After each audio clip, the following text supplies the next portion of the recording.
Hello everyone, welcome to techie student. I hope कि सब लोग अच्छे से होंगे। तो फ्रेंड्स, आज हम बहुत सारी चीज़ें सॉल्व करने वाले हैं, बहुत अच्छी अच्छी चीज़ें पढ़ने वाले हैं। तो इस वीडियो को आप लास्ट तक देखना, बहुत काम आने वाली है आपको फ्यूचर में। आप चाहे स्टूडेंट हो, चाहे आप कोई प्रोफेशनल हो, ये सिनेरियो बेस्ड चीज़ें हम सॉल्व करेंगे। ठीक है। तो सबसे पहले ये हमारे पास एक टेबल दी गई है। ठीक है। तो हम इस पे काम करने वाले हैं। इस टेबल की फॉर्मेटिंग सही करेंगे सबसे पहले, कि ये टेबल अच्छे से दिखने लगे। ठीक है। मान लो आपको कोई डेटा दे देता है ऐसे जो कि ऑर्गेनाइज नहीं है, आप उसको अच्छे से रखना चाहते हो ताकि वो अच्छा दिखे टेबल, आपका जो डेटा है वो अच्छा दिखे। ठीक है। आप देखो यहाँ पे डिपार्टमेंट पूरा नहीं लिखा हुआ है, बट मैं बता दूं कि ये डिपार्टमेंट लिखा हुआ है। ठीक है। और इसको हम कैसे सही करें कि पूरा डिपार्टमेंट आ जाए और उसके डिपार्टमेंट के नीचे जितनी चीज़ें हैं वो सारी आ जाए। तो ये जो हमारा ऑप्शन है सबसे सबसे टॉप पे, जहाँ पे होम, इंसर्ट और page layout, formula, data review, web developer, ये सारी चीज़ें लिखी गई हैं, इसको हम बोलते हैं रिबन। ठीक है।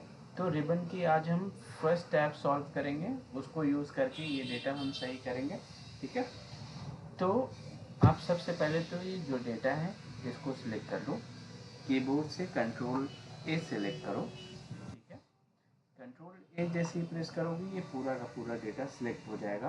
आपको मैं सबसे पहले शॉर्टकट बताऊंगा। एक शॉर्ट की होती है जिससे हम इसको कैसे डेटा को थोड़ा अच्छा दिखे, वो कैसे मेंटेन करेंगे। तो आप कीबोर्ड बोर्ड से ऑल्ट आप प्रेस करके रखो, फिर ओ, फिर सी, फिर ए, ये प्रेस कर दो। आपने पहले फ़र्क आई होप चेक किया हो, पहले डिपार्टमेंट, पोस्ट, ये सारी चीज़ें कैसी दिख रही थी और अभी ये कैसी दिख रही हैं। ठीक है। तो आप एक काम करो, फिर से पूरा डेटा सेलेक्ट कर लो। अब मैं पहले यहाँ से स्टार्ट करूँगा। ठीक है। हम क्या करेंगे, जो हमारा हेडिंग्स होती हैं, ठीक है, फर्स्ट लाइन जो होती है, हम उसको पहले तो बोल्ड में कर लेंगे। ठीक है। दूसरी चीज़, पूरा डेटा आप सिलेक्ट करो। उसके बाद इसको हम एक काम करते हैं, इसमें सारे बॉर्डर्स लगा देते हैं। ठीक है। अब देखो बॉर्डर्स कैसे लग रहे हैं। अब क्या करते हैं, हम जो फर्स्ट लाइन है इसको हम पूरा सिलेक्ट कर लेंगे और उसके बाद इसको बॉर्डर को अगर आप कोई फर्स्ट लाइन को आप कलर दे दोगे वो और अच्छा दिखेगा। ठीक है। तो आप इसमें कोई भी कलर जो आपको सही लगता है आप वो सिलेक्ट कर लो। ठीक है। उसके बाद फिर से आप पूरा डेटा सिलेक्ट करो। अच्छा, एक चीज़ मैं आपको और बता दूं, आप जैसे अगर टेबल से ये जो आपका डेटा है इससे बाहर अगर आप कंट्रोल ए करते हो तो पूरी की पूरी आपकी शीट सेलेक्ट हो जाएगी। लेकिन जहां आपका डेटा है आप उसको सिलेक्ट करके और कंट्रोल ए प्रेस करोगे तो सिर्फ और सिर्फ आपका डेटा जो है वो सिलेक्ट होगा। ठीक है। तो अब हम इसका यूज़ करेंगे अलाइनमेंट का। यहाँ से हम देखो उसको कैसे सेंटर कर सकते हैं। अगर हमारा सेल का विड्थ, ये सारी चीज़ें बड़ी हैं तो आप डाउन, मिडिल, उसको भी कर सकते हैं, लेफ़्ट, राइट, सेंटर, ये हमारे पास ऑप्शन है यहाँ पे। ठीक है। ये लेफ़्ट, मिडिल, फिर राइट। तो हम हमेशा कोशिश करते हैं कि हमारा जो डेटा है वो हमारा मिडिल में ही रहे। ठीक है। अब मैं बताता हूँ, देखो ये रैप, रैप क्या होता है। अगर आप ये फर्स्ट लाइन सेलेक्ट करते हो, पूरी ये सेलेक्ट कर लो फर्स्ट लाइन, आप रैप पे क्लिक करोगे तो ये डेटा आपका रैप, रैप का मतलब लपेटना, मैंने आपको पहले भी बताया था कि आपका डेटा मान लो ऊपर नीचे ऐसे करके है तो वो पूरे एक ही लाइन में आ जाएगा, एक ही सेल में वो अच्छे से ऑर्गेनाइज हो जाएगा डेटा।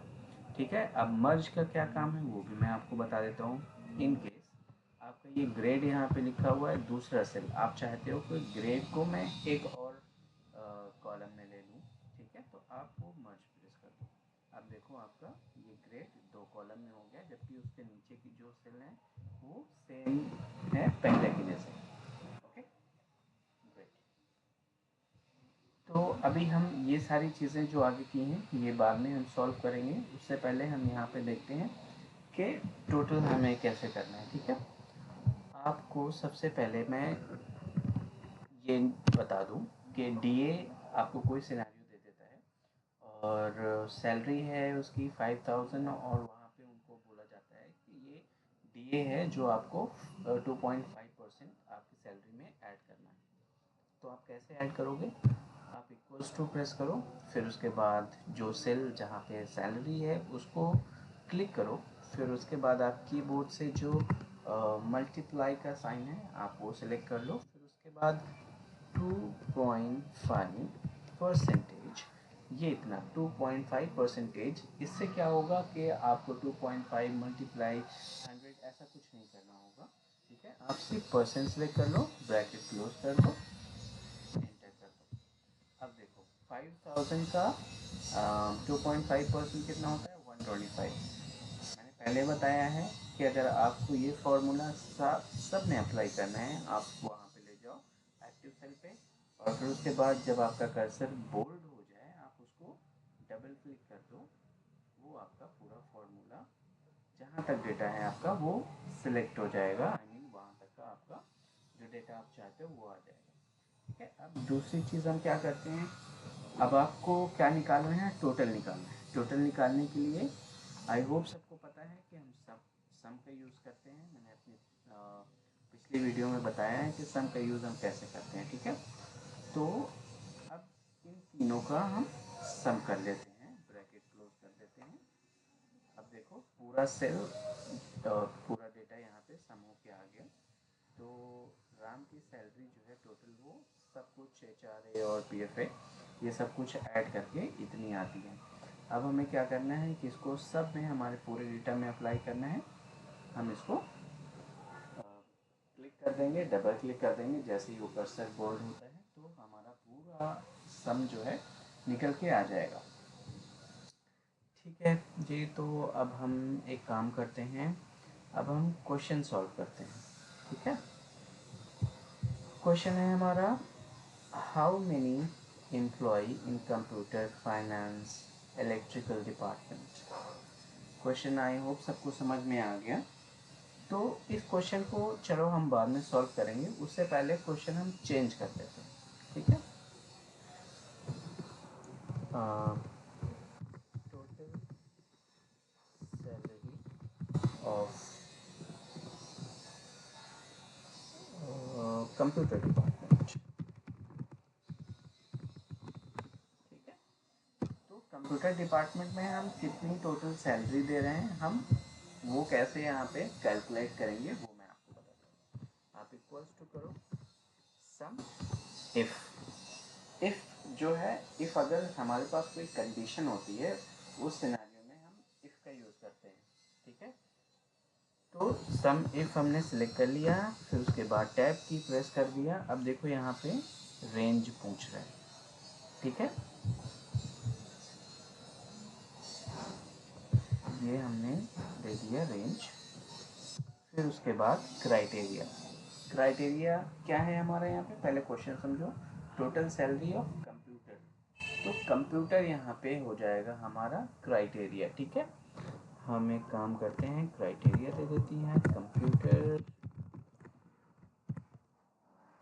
अब दूसरा यहाँ पे चीज़ पढ़ो, जो थर्ड है ये है सम रेंज, मतलब आप फिर सम रेंज जहाँ पे आप उसको सम करना चाहते हो, जो आप जोड़ना चाहते हो नंबर्स, आप वो पूरा सिलेक्ट कर लो, ब्रैकेट क्लोज कर दो, एंटर कर दो।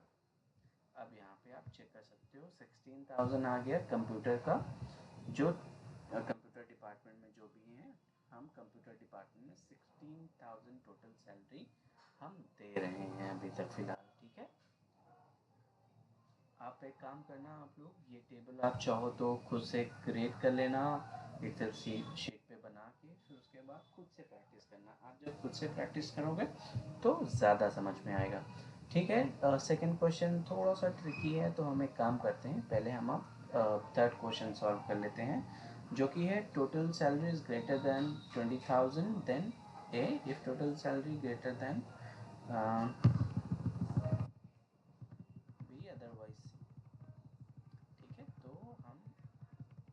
इसको कैसे सॉल्व करेंगे। तो हमारे पास देखो यहाँ पे सैलरी ऐसा कुछ है नहीं, 10,000 ही है मैक्सिमम। तो हम एक काम करते हैं, अमाउंट कम कर देंगे। हम स्टार्ट करते हैं। देखो इसको कैसे हम यूज़ करते हैं।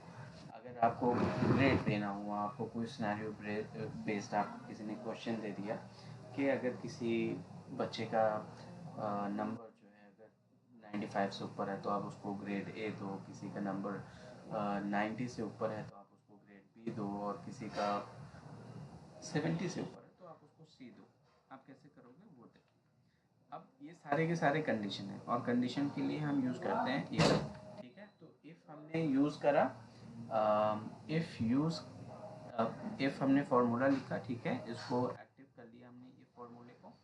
अब देखो यहाँ पे ये लॉजिक टेस्ट पूछ रहा है। ठीक है, लॉजिक टेस्ट का मतलब आप जो है किसके ऊपर ये लॉजिक लगाना चाह रहे हो, कौन से नंबर के ऊपर ये लॉजिक लगाना चाह रहे हो। तो हम लॉजिक यूज़ करेंगे इस पे, ठीक है, टोटल पे, जो कि सैलरी है।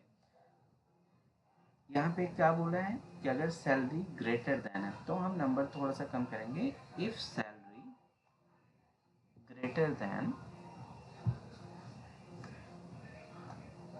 ठीक है, ग्रेटर देन 10,000 है। ठीक है, तो यहाँ पे क्या आ जाए, ये आ जाए। ठीक है, अब आप समझो, नीचे फॉर्मूले को समझना सबसे ज़्यादा इम्पोर्टेंट है। लॉजिकल टेस्ट, फिर उसके बाद वैल्यू इफ़ ट्रू। अगर आपकी वैल्यू ट्रू होती है, मतलब अगर आपकी सैलरी 10,000 से ज़्यादा होती है तो आपको यहाँ पे लिखना है ए। अगर ये फॉल्स होती है इन केस, तो हम एक बार फिर से इफ़ यूज़ कर सकते हैं। ठीक है, आप फिर से इफ़ यूज़ करो, और फिर उसके बाद यहाँ पे H2 आप ले लो। ठीक है, इफ़ H2 ग्रेटर देन, आप ले लो 8,000, तो वहाँ पे आपको क्या चाहिए, आपको चाहिए बी। ठीक है, अदरवाइज अगर फॉल्स हुआ, मान लो अगर 8,000 से भी नीचे है तो आप उसमें लिख दो सी। ये ब्रैकेट क्लोज करो, एंटर करो। देखो हमने जो कंडीशन दिया था, आप यहाँ पे फॉर्मूला चेक कर सकते हो कि अगर 8,000 से ऊपर है तो बी आएगा, 8,000 से नीचे है तो सी आएगा। तो यहाँ पे सी आ गया। अब आपको ये फॉर्मूला पूरे यहाँ तक अप्लाई करना है। आप इस पर क्लिक करो, जब ये सेल एक्टिव हो जाए आप इस पर देखो, फिर से एक बार नोटिस करो ये कर्सर कैसे चेंज हो रहा है। ये बोर्ड प्लस में जैसे ही हो जाए, इसको ले आके यहाँ पे डबल क्लिक कर दो। अब आप खुद चेक कर सकते हो कि जहाँ जहाँ पे 10,000 से ऊपर है वो वहाँ पे ए आ गया, 8,000 से ऊपर है वहाँ पे बी आ गया, 8,000 से नीचे है वहाँ पे सी आ गया। ठीक है गाइस, सो अभी हमने काफ़ी कुछ सीख लिया है। ठीक है, इस वीडियो में हमने सीखा इफ़ कैसे यूज़ करते हैं। ठीक है, मल्टीपल इफ़ हम कंडीशन कैसे यूज़ कर सकते हैं। फिर उसके बाद हमने सम इफ़ का भी यूज़ किया। ठीक है, हम एक काम करते हैं, सेकंड क्वेश्चन जो हमारा है हम वो एक न्यू वीडियो बना के फिर उसके बाद सिनेरियो बेस कुछ और क्वेश्चन ऐड करके ये वाला क्वेश्चन हम उसमें सॉल्व कर देंगे। अदरवाइज़ वीडियो भी ज़्यादा लंबी हो जाएगी और उसमें मे बी दिमाग से स्किप हो जाए एक चीज़ें, या बर्डन हो जाए ये सारे फॉर्मूले आपको याद करने के लिए।